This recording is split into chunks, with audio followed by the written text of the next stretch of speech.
Aleluia, que coisa extraordinária, que tremendo, que impactante. As crianças já podem descer, é isso? Crianças, tem um momento agora especial para vocês. Irmãos, boa noite. A graça, a paz e o amor de Deus, mais uma vez sobre o seu coração, amém? Que maravilha! Nós estamos, esses dias, falando para dentro desse território do casamento, da família, não é? Nessa conferência, falando sobre os 7 acordos da jornada chamada casamento. Quantos estiveram aqui na conferência? Uai, e os outros estavam aonde? Que bom, que bom. E eu quero trazer uma palavra nessa noite. Eu acredito que algo que vai complementar, porque também está dentro de um ambiente de casamento. Queria que você abrisse sua Bíblia, por favor, no Evangelho de João, capítulo 2, Evangelho de João, capítulo 2,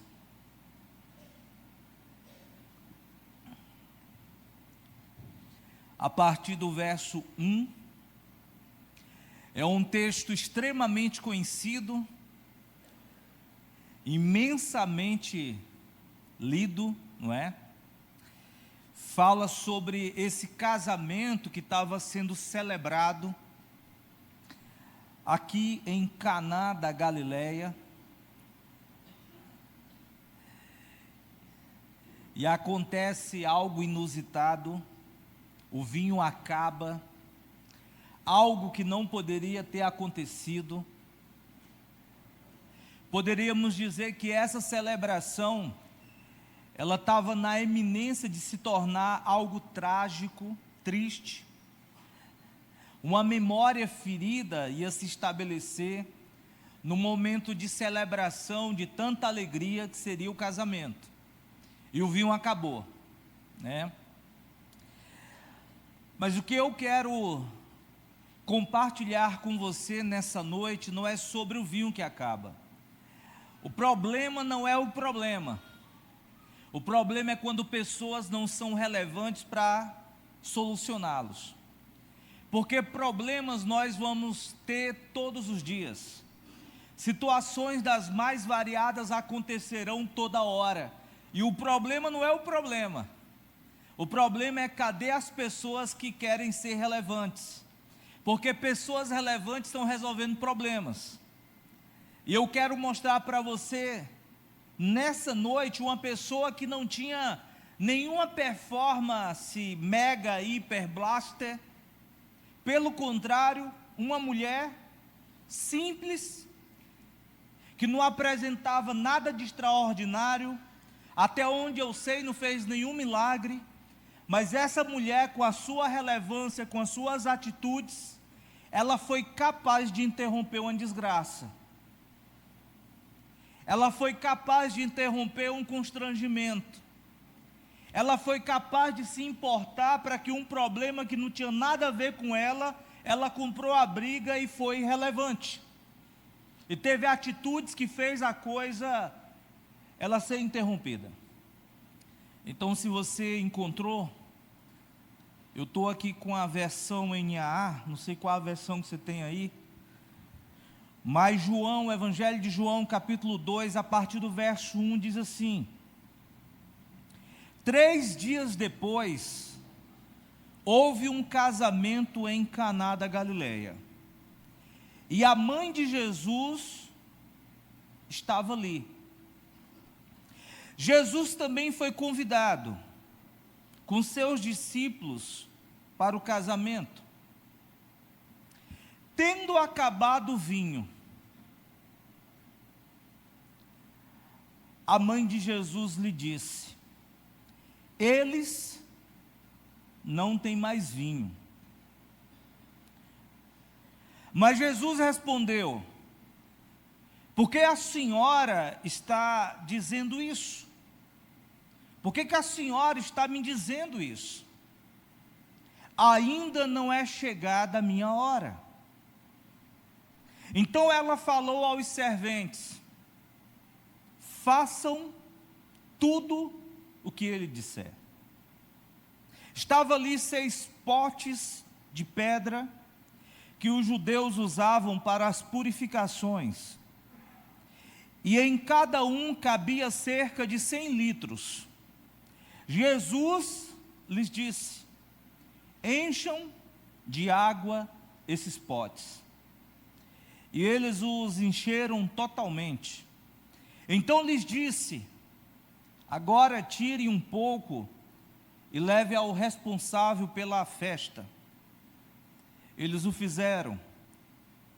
Quando o responsável pela festa provou a água transformada em vinho, ele não sabia de onde tinha vindo, por mais que os serventes que haviam tirado a água soubessem. Chamou o noivo e lhe disse: todos costumam servir primeiro o vinho bom, e quando já beberam muito, serve o vinho inferior. Você, porém, guardou o melhor vinho até agora. Amém? Como eu disse,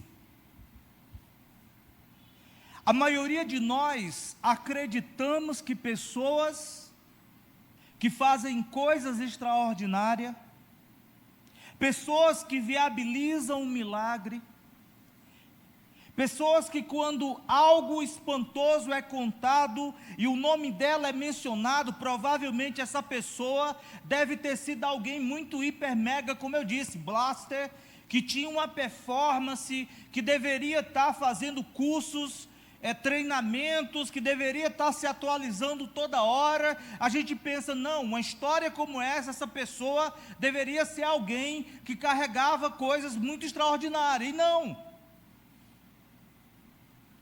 Você não precisa ser extraordinário no que carrega, você só precisa ter atitudes, como Maria teve.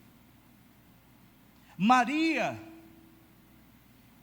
nós não sabemos como, mas chega aos seus ouvidos uma informação. Nós não sabemos se ela percebeu, se ela notou, se ela ouviu ali discutindo o assunto, mas o fato é que aquele momento, aquela celebração daquele casamento, o casamento judeu é uma celebração de 7 dias, eu não sei em que dia estava essa celebração, mas eu sei que o vinho era extremamente necessário, importante e vital. Jamais, escute, preste atenção, jamais Deus se envolveria numa coisa supérflua. Jamais Deus se envolveria numa coisa que não fizesse sentido. Um milagre aconteceu, e o milagre é que água foi transformada em vinho, e quem fez isso foi o Deus Todo-Poderoso por mãos de seu Filho, Jesus Cristo.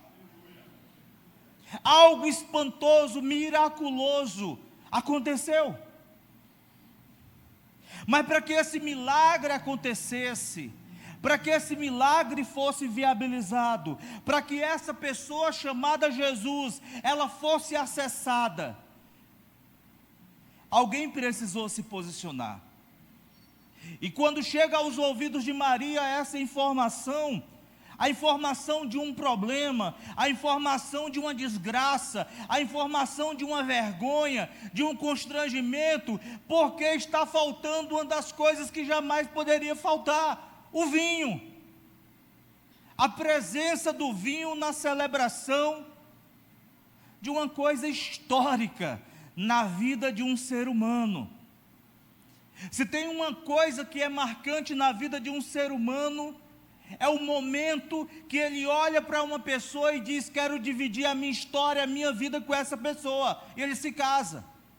É algo tão marcante, tão extraordinário, que ele tenta chamar todas as pessoas que ama, todas as pessoas que têm significado na sua vida, para testemunhar esse momento. Um casamento estava em andamento, algo extraordinário. Mas faltou vinho. O texto não está falando que estava começando a faltar. O texto não está dizendo que parecia que eles estavam olhando e dizendo: olha, parece que tem pouco vinho. Eu estou suspeitando que esse vinho não vai até os 7 dias. Não. A informação que chega é que o problema já tinha sido estabelecido. Faltou vinho. Acabou. As pessoas já estavam perguntando onde é que tem vinho.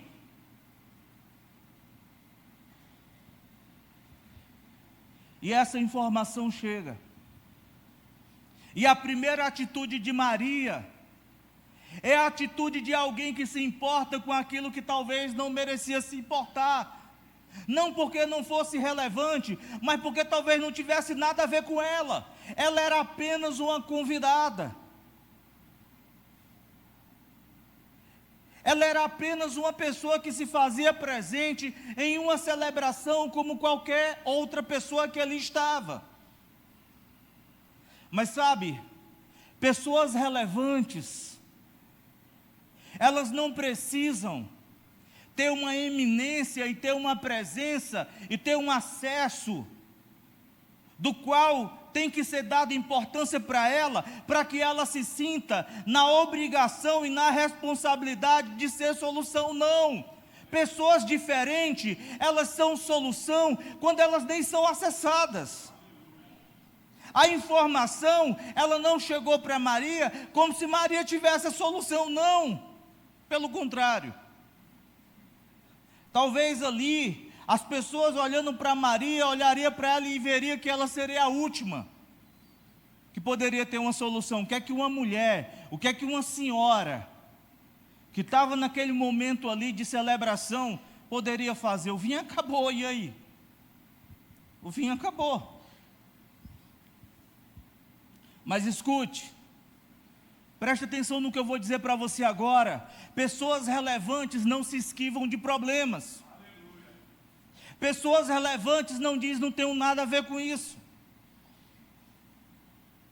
Pessoas relevantes, elas estão exatamente sendo solução, mesmo muitas vezes ela não sabe como, mas elas acessam.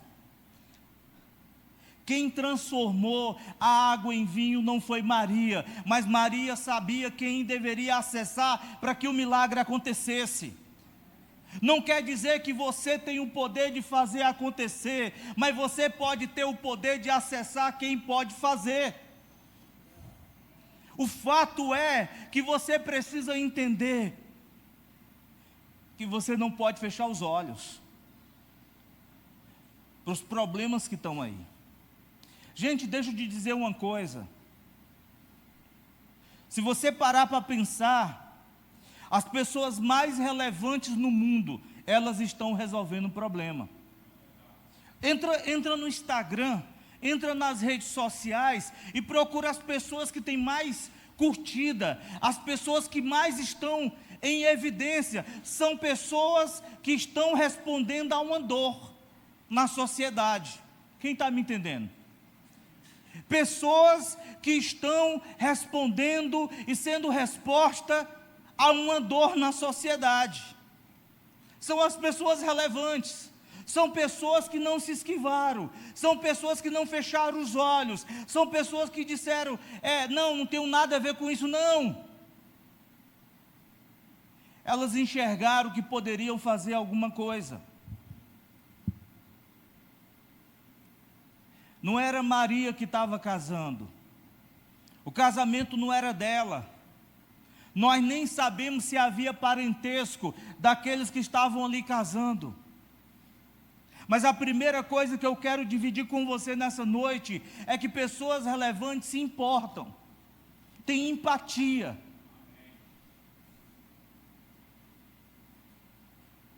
Nós precisamos aprender que embora não enxerguemos muita coisa em nós, mas alguma coisa a gente pode fazer?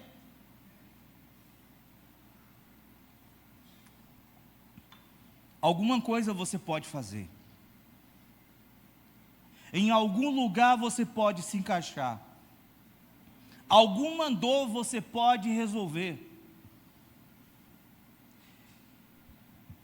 Maria, ela foi empática. Maria, ela não fecha os olhos, ela não se esquiva. Maria, ela se importa com aquele problema. A minha pergunta para você nessa noite é: qual é o problema que você está se importando? Ou você está dizendo, não tenho nada a ver com isso, pastor? Pastor, olha, eu até sinto, realmente eu até sinto muito, mas que pena que eu não tenho nada que eu possa contribuir. Será? Será que você não tem nada que não possa contribuir? Será que não existe alguma coisa que você pode fazer e pode de alguma forma, embora pareça uma contribuição pequena, mas você pode fazer algo que pode ser um facilitador, inclusive de um milagre acontecer?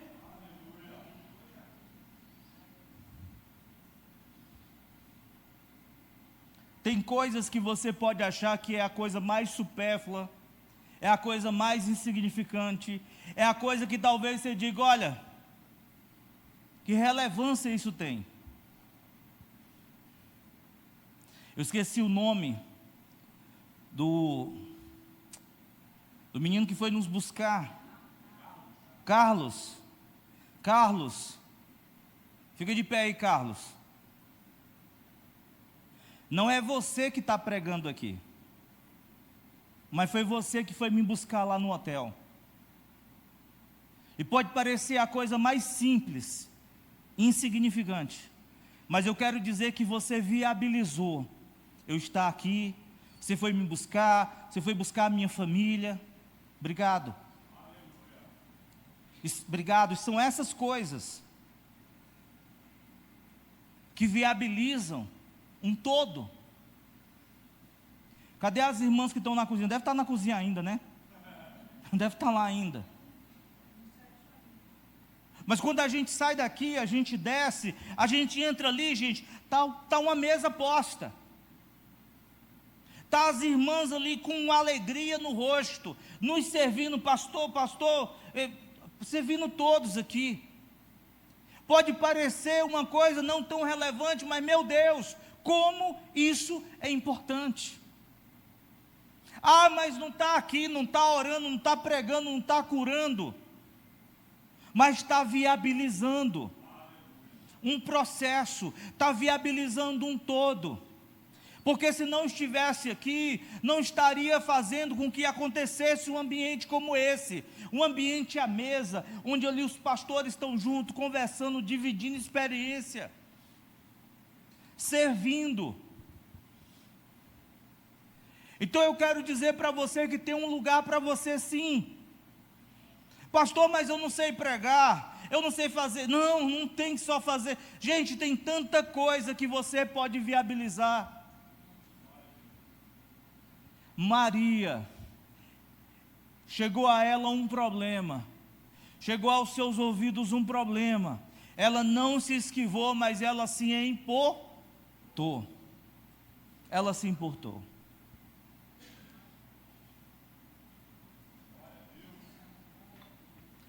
A segunda coisa que Maria faz, ela não só se importa, mas ela se move. Ela não só recebe a informação e fica com essa informação para si, dizendo que pena, que trágico, que triste, lamento. Não, ela se move.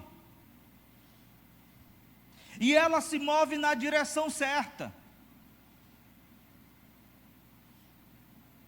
Quando a informação chega aos seus ouvidos, ela não vai em busca de vilões, mas ela vai em busca de soluções.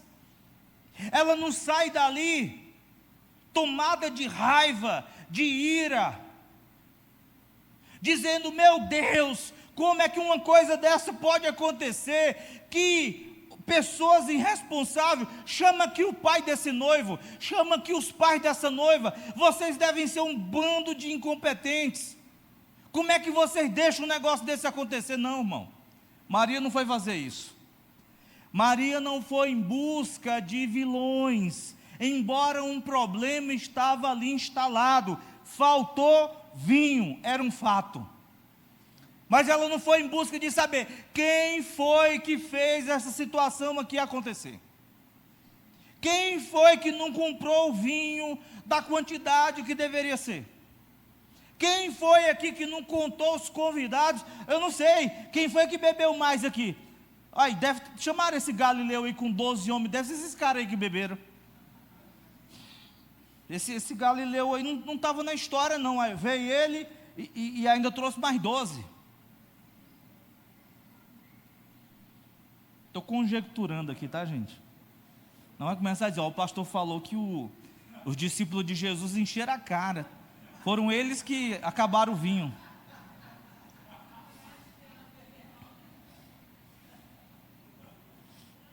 Deve ser nesse dia aí que começaram a dizer que Jesus era beberrão, né? Glutão, alguma coisa assim. Mas escute, a atitude de Maria, que estava viabilizando um milagre, foi a atitude de não buscar culpados, foi a atitude de não buscar vilões, mas foi a atitude de buscar a pessoa certa, de buscar soluções para um problema iminente. Sabe por que muitas coisas, muitos milagres não acontecem, queridos? Porque estão buscando culpados, estamos buscando vilões. Maria não. Maria, ela foi para a pessoa certa. Maria, ela se moveu na direção certa. Maria, ela entendeu que ela poderia fazer alguma coisa, e ela se moveu na direção certa. A terceira coisa que Maria faz é o ato da intercessão. Ela aborda Jesus Cristo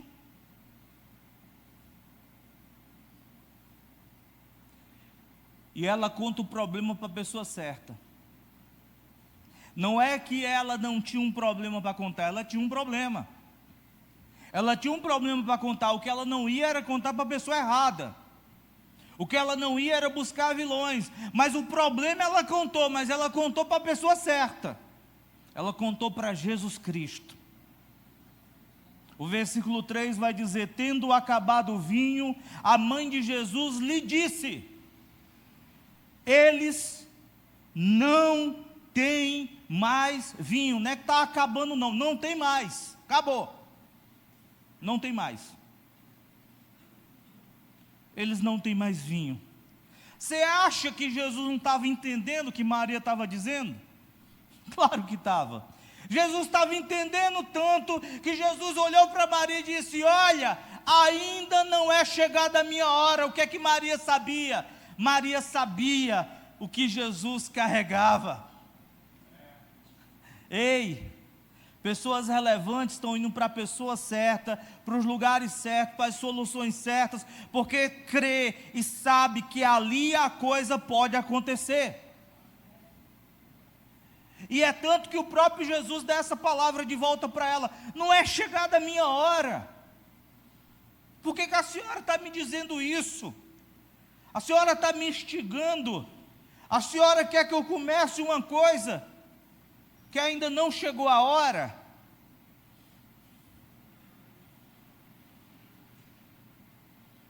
Quando Jesus,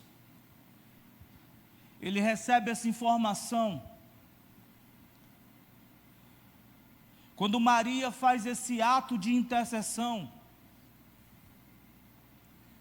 Maria, nesse exato momento, ela entra em um ambiente de fé. Ela entra em um ambiente de confiança. Jesus simplesmente olha para ela e diz: o que a senhora está falando comigo? Não chegou a minha hora. O que Maria faz? Maria vai lá nos serventes, ó. Vim só dizer para eu, chama a galera aí, vem cá, todo mundo, ó. Façam tudo o que ele disser. Maria se antecipou, porque Maria sabia que alguma coisa ia acontecer. Maria sabia, ela não tinha um poder de resolver aquele problema, mas ela se antecipa, porque ela está dizendo assim: gente, eu fiz a minha parte, eu fiz aquilo que me cabia, eu me movi naquilo que eu entendi que podia fazer, eu intercedi para a pessoa certa, fui na direção da pessoa certa, mas agora eu preciso da ajuda de vocês. Por favor, se ele disser alguma coisa, façam tudo o que ele vos disser. Porque ela sabia que Jesus também podia pedir alguma coisa meio fora da curva, né? E até pediu. Jesus viu uns potes de pedra, e os serventes lá deviam estar cansados, exauridos, deviam estar totalmente comprometidos com uma série de outras coisas. Jesus chama os caras e diz: ó, eu quero que vocês enchem esses potes aí. Eram 6 potes de pedra, e o pote cabia 100 litros, cada pote.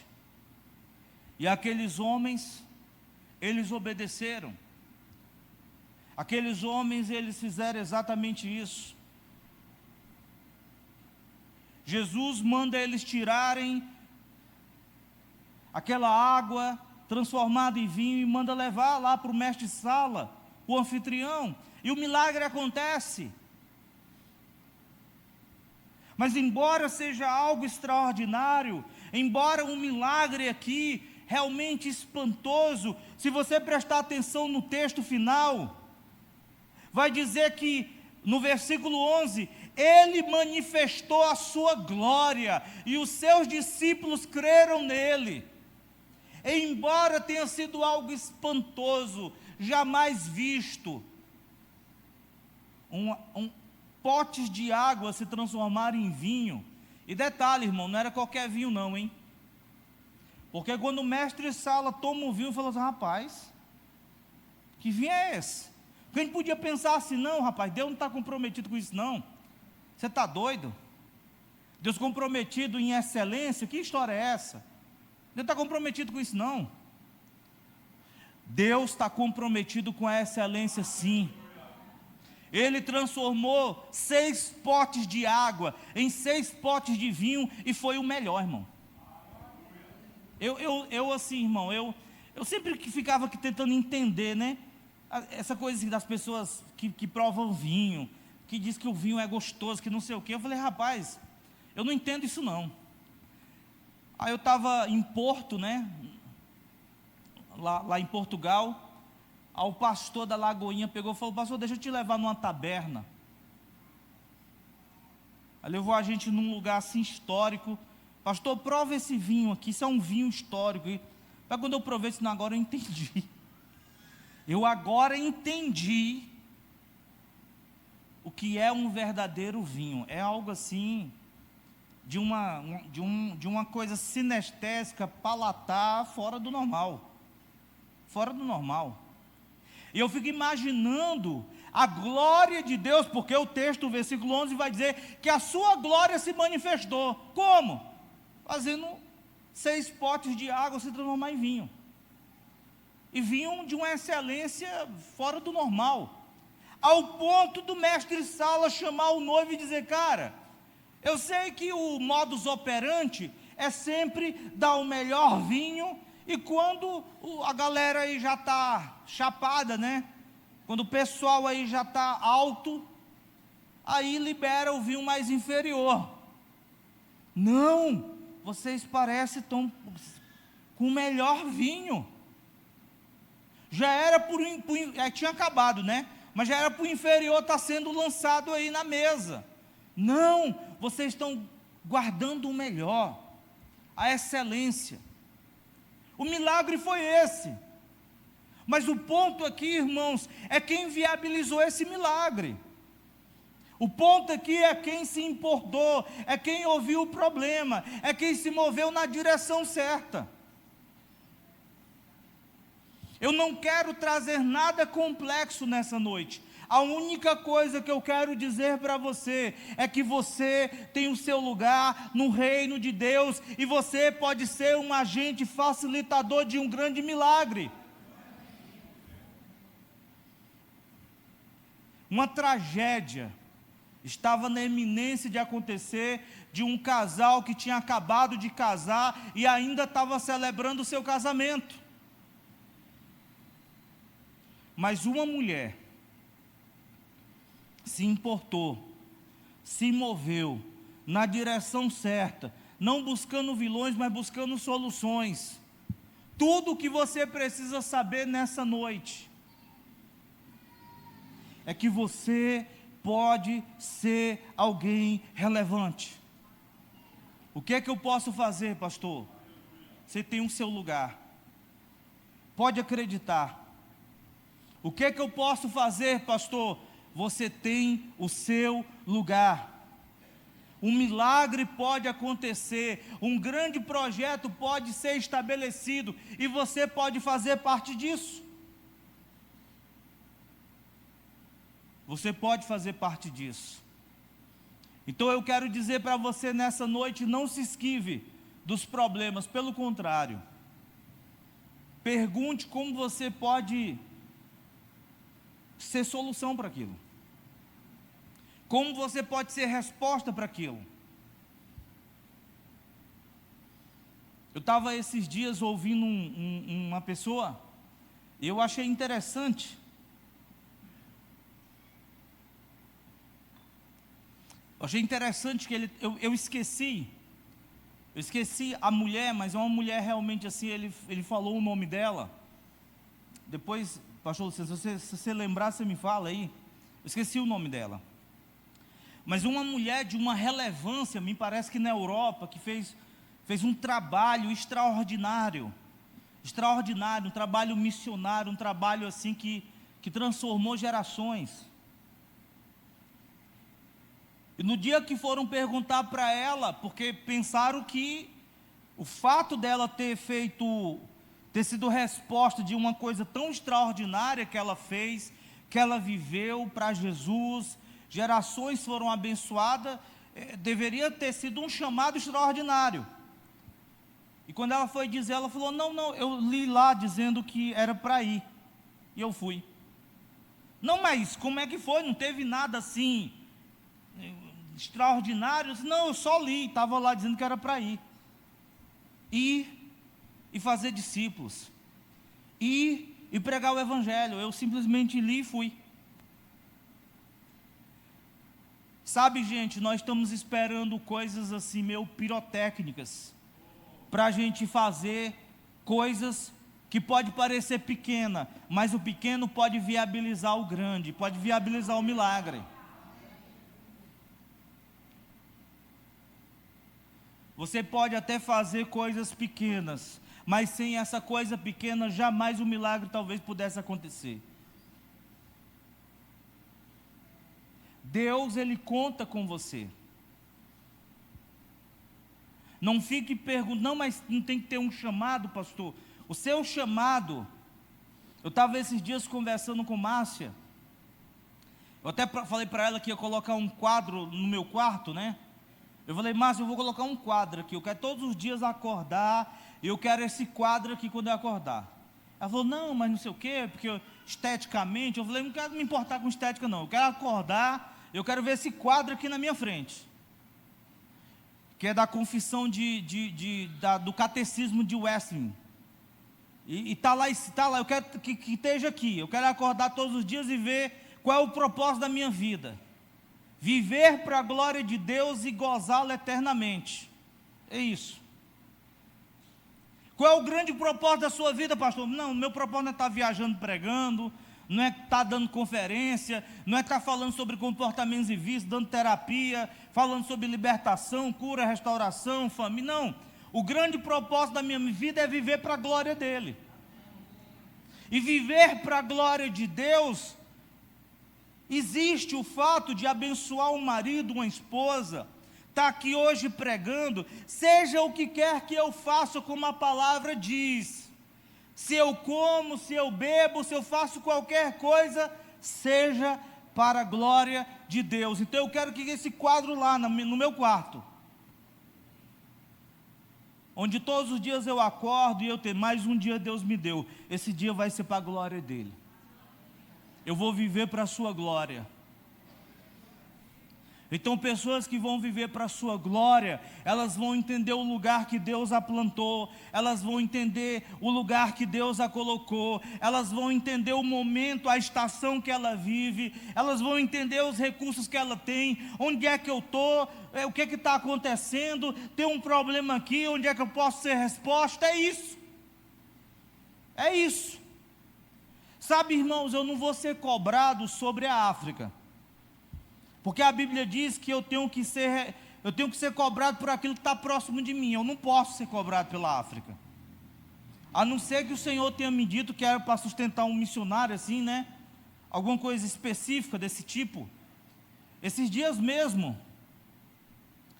uma pessoa de fora, a Márcia falou para mim assim: ó, amor, tem uma pastora que está arrecadando um dinheiro aí, para ir para a África. Irmão, sinceramente, eu não sei assim, o que é que ela ia fazer, não sei. Eu perguntei, mas ela vai fazer o quê? Não, ela vai servir, lavar, abençoar. Eu falei, então separa R$1.000 e manda de oferta para ela. Uai, eu nem sei, irmão, o que é que está acontecendo. Eu sei que eu posso de alguma forma ajudar, mas eu só posso ser cobrado mesmo é daquilo que está perto de mim. Então hoje é domingo, onde é que eu estou? Eu estou no Rio de Janeiro, estou no Jardim América, eu estou na Carisma Sede, eu vou ser cobrado hoje nesse momento, do que eu estou falando agora para você. Quem está me entendendo? Então eu tenho que entender a estação que eu estou, o momento que eu estou vivendo. Maria olhou para a vida dela, olhou para onde ela se encontrava, a situação que ela estava. Ela podia ter, como eu disse, fechado os olhos, desviado o olhar, desviado os ouvidos, poderia ter não se importado, mas não, ela se importou. Ela se importou. Então eu quero dizer para você, nessa noite, que você não precisa nada pirotécnico, nada, sabe assim, para você ser alguém relevante. O nosso grande problema é que a gente está vendo tantas redes sociais, que a gente acha que ser relevante é fazer alguma coisa que tem que ter muita curtida. Irmãos, eu vou dizer uma coisa para você, escute. Eu estava esses dias, eu fiz 7 lives, falando sobre 7 chaves para uma vida livre. Você depois vai lá no meu Instagram, está lá. Eu falo 7 lives, eu falo sobre 7 chaves. Primeira chave, reconhecimento. Segunda chave, enfrentamento. Eu vou falando. E essas lives, eu fiz elas, todas elas, 7 da manhã. Coisa de 25 minutos, 30 minutos cada live. Eu gosto de coisa compacta, coisa objetiva. Eu fiz essas 7 manhã, e quando eu estava olhando lá a live, lá tinham 12 pessoas, 15 pessoas, no máximo acho que deu 17, e eu lá na minha. E aí teve um dia que eu falei para a Márcia, eu falei, poxa vida, Márcia, eu estou me preparando, dando o meu melhor, né? Eu me preparando, dando o meu melhor, e tal. E poxa vida, falando de uma coisa relevante, eu estou falando sobre chaves que pode destrancar para uma pessoa ser livre. Falei sobre mentalidade, falei sobre não andar sozinho, falei muito, gente, deu o meu melhor. Depois você vai lá. E terminou. Eu terminei as 7 lives, as 7 manhãs. Beleza. não vi nada fora da curva, né? Aí estava eu e Márcia lá em Taboão da Serra, pregando na ADVEC. Aí estava lá pregando, quando eu terminei de ministrar, até contei para os homens hoje, fui para de trás da mesa, fui lá autografar os livros, aí chegou um senhor assim bem distinto, né? Chegou acompanhado da esposa, chegou e falou: pastor Marcos. Eu falei: oi, o senhor está lembrado de mim? Irmão, pensa na vergonha que eu passo, que eu olhei para ele assim, eu falei: olha, você me perdoa, mas eu não estou lembrado, você me desculpa. Ele: não, pastor, tudo bem, eu sou o Natan, o senhor não está lembrado do Natan? Eu falei: não estou lembrado, desculpa. Ele falou: pastor, eu sou aquele que estava na live, que de vez em quando estava lá fazendo pergunta para o senhor. Aí eu falei: ah, Natan, você vê, né, às vezes a gente acha algo tão insignificante, né? Eu falei: ah, Natan, agora eu estou lembrado de você ser ali, de vez em quando fazia algumas colocações, ficou nas 7 lives lá, não é? Que bênção, Natan, glória a Deus, olha que alegria, viu? Pastor, eu vi nas suas redes sociais que o senhor está aqui na ADVEC em São Paulo, e eu com a minha esposa viajamos para vir aqui te ver. Eu falei: que bênção, meu irmão, sério? Meu Deus, que bênção. Pastor, eu vim aqui te dar um abraço e agradecer. É mesmo? Pelas lives? Não, pastor, sabe o que acontece?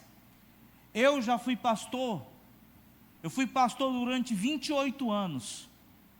Durante 28 anos da minha vida, eu dediquei a vida pastoral.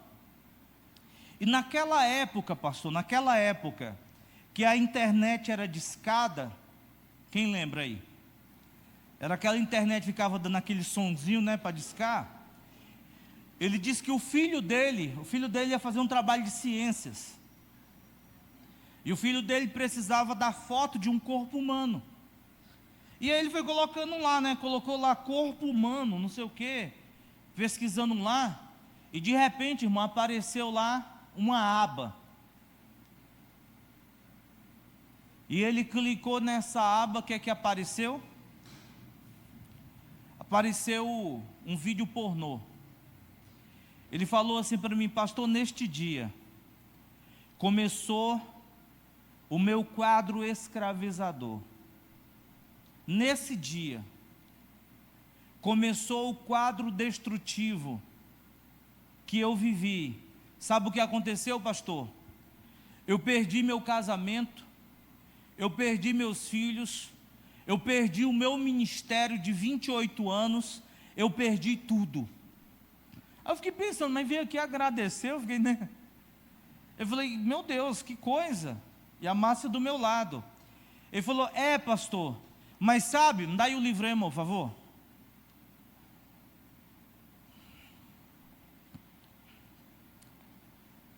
Aí ele chegou para mim: obrigado, pastor. Ele chegou para mim e falou assim: pastor, ele trouxe o livro, né?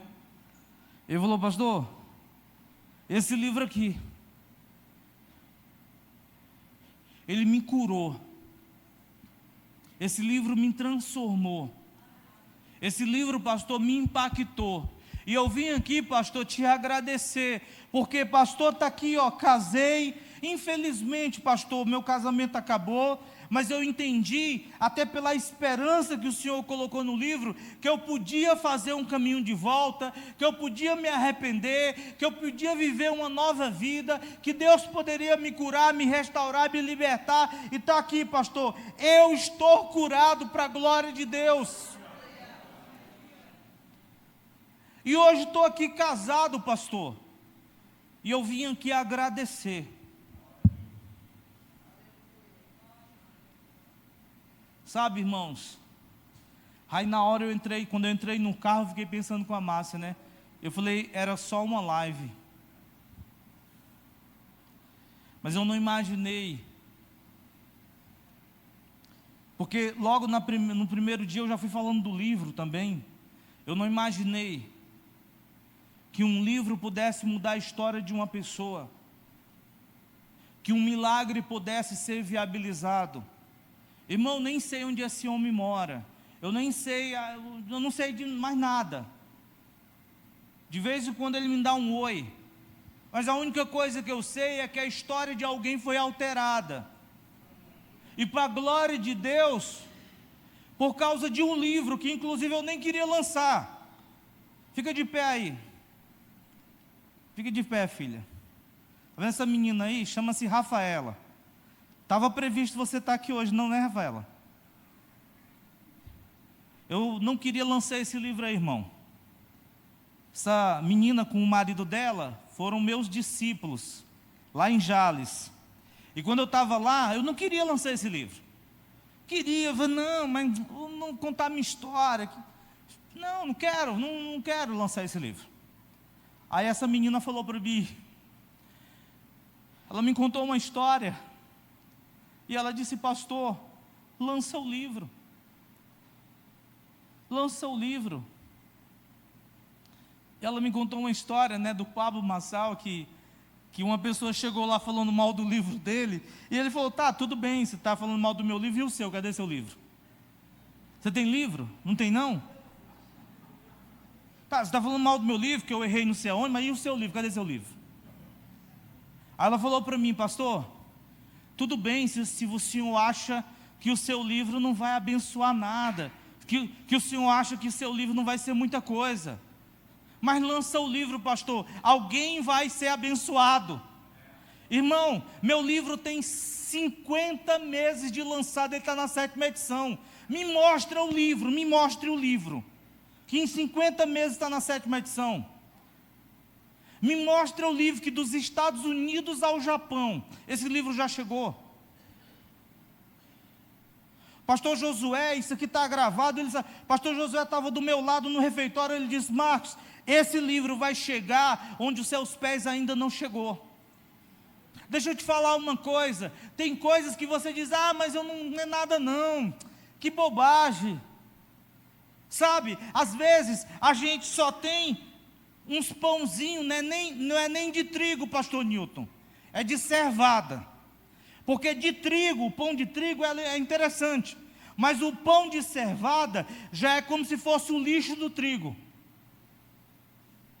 E aquele garoto lá tinha pão de cevada. E quando ele colocou o pão de cevada, o Felipe levou lá e colocou nas mãos de Jesus, o que aconteceu, irmão? Alimentou uma multidão. O seu pão pode ser de cevada, mas coloca na mão da pessoa certa. Você pode alimentar uma multidão. Então a única coisa que eu quero dizer para você nessa noite, não deixe de fazer o que você pode fazer, porque você pode mudar uma história, você pode mudar uma geração. Eu fiquei 30 dias na Europa, e eu cheguei lá de boa, assim, para fazer outras coisas. Aí de repente o pastor, você precisa gravar um curso. Eu falei, pastor, não estou afim. Não, mas seria, pastor, não, todo mundo fala, mas vai chegar a hora, pastor, uma hora chega. Não, pastor, tem que ser agora. Não, pastor, lá na Lagoinha Lisboa. Não, pastor, não tem nada a ver. Irmão, está aqui a massa de testemunha. Mas me encheram tanta paciência, que eu fiquei com tanta raiva que eu fui chorar dentro do quarto. Não foi, sim ou não, Márcia? Eu fiquei com tanta raiva, me encheram tanta paciência. Não, mas porque não sei o quê, porque a Lagoinha tem um estúdio, porque está tudo pronto. Eu falei, mas eu não quero, meu irmão. Você não está entendendo? Eu não quero, eu estou cansado, eu não quero saber não quero falar de pornografia, não quero falar disso não, irmão. Ele falou assim, tem muita gente, pastor, que está presa. Você hoje está livre, mas tem gente que está presa e merecia que um curso desse chegasse onde ainda seus pés não chegou. Eu fiquei com tanta raiva, fiquei chateado. Irmão, está aqui a Márcia, minha esposa de testemunha. Eu queria ir embora. Eu falei para a Márcia, a vontade que eu tenho de ir embora. Se eu tivesse dinheiro agora, eu ia embora. E aí Deus foi amansando meu coração. Eu falei, rapaz, mas que coisa. Quer ficar em paz. Aí Deus sabe como trata, né? Deus começou a falar comigo, falou: Marcos, você está se perdendo. Você está se perdendo. E aí eu falei: não, eu vou fazer isso. Fiquei extremamente ansioso. E aí trouxeram uma equipe, o cara trabalhou na Record e tal, montaram toda a equipe. Aí trouxeram outro cara que era CEO, não sei de onde. Eu falei: meu Deus. Aí fizeram um grupo, eu falei: rapaz. Aí começou a me dar uma ansiedade, uma coisa ruim. E eu falei: meu Deus. Aí o pessoal dando para ele: pastor, vai ser assim, o senhor precisa fazer isso. Eu falei: meu Deus, meu Jesus do céu, era tudo que eu não queria. Era tudo que eu não queria. Aí as meninas: pai, vai dar certo. Pai, nós vamos orar pelo Senhor. Pai, vai dar tudo certo. E eu super ansioso. Pastor Newton, em 2 dias eu gravei todo o curso.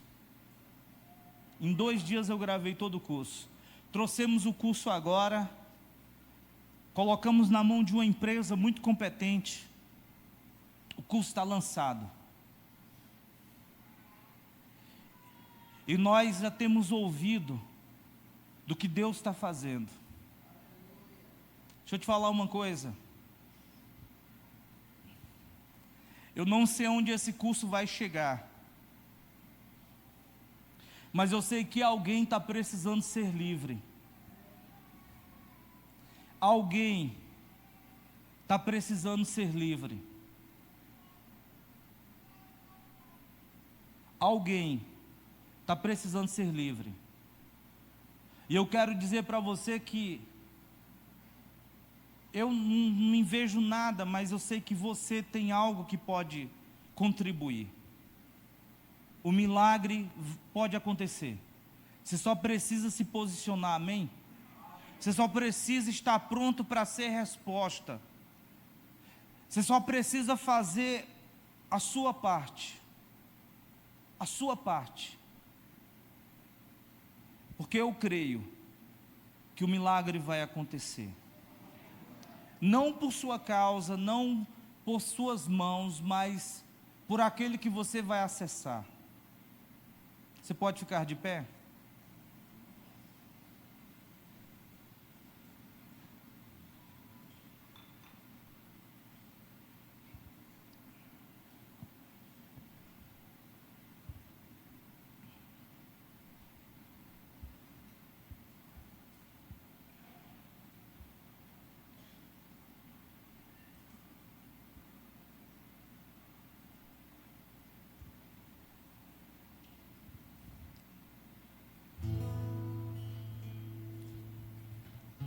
Deu o pastor Luciano, já foi embora?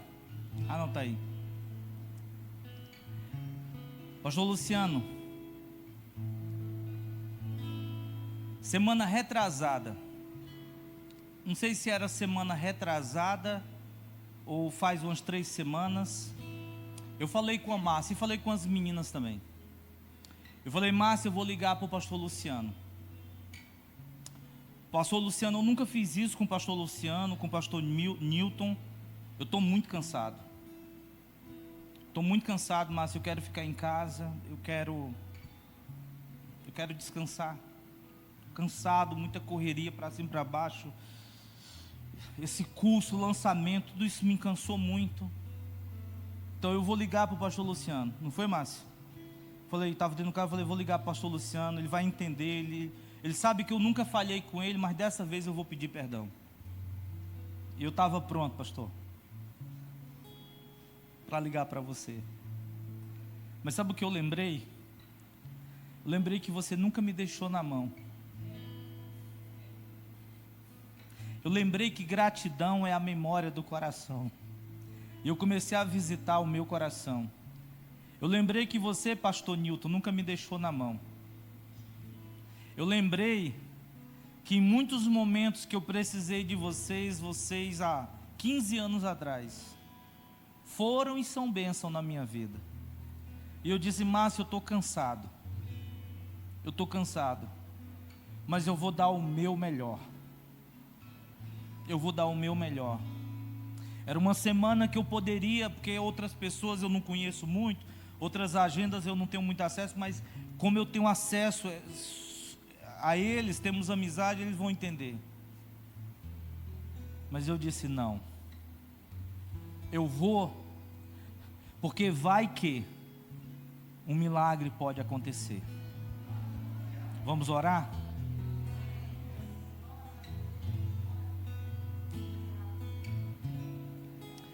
Pai, nós colocamos nossas vidas diante do Senhor, e nós queremos ter o coração de Maria, o coração de uma mulher talvez vulnerável, o coração de uma mulher que talvez quem olhasse para ela viria fraqueza. Estava vendo uma mulher vulnerável, fraca, que não tinha muita coisa que pudesse contribuir, mas uma mulher que viabilizou um milagre, uma mulher que, embora não tinha muito, mas ela não se esquivou do problema, mas ela se importou. Nos dá esse coração, Senhor, nos dá o coração de saber que pode parecer pouco, mas o nosso pouco, nas mãos da pessoa certa, pode alimentar uma multidão. A nossa oração, Pai, é que nós sejamos relevantes, entendendo qual é o nosso lugar, entendendo a estação da nossa vida, entendendo o nosso momento, e entendendo que o pouco pode se tornar muito. Nos ajuda, Deus, nos ajuda a não sermos buscadores de vilões, mas de soluções. Nos ajuda, Deus, a parar de reclamar daquilo que está se passando, parar de reclamar, Deus, daquilo que não podemos mudar, mas de alguma forma podemos acessar quem pode mudar. Nos ajuda, Senhor. Ajuda, Senhor, essa igreja, essa comunidade, ajuda essa família de fé a continuar, Deus, avançando e chegando nos lugares que o Senhor tem como propósito. Ajuda, Senhor, ajuda-nos, Pai, em nome do Teu Filho Jesus Cristo, amém. Que o Senhor os abençoe.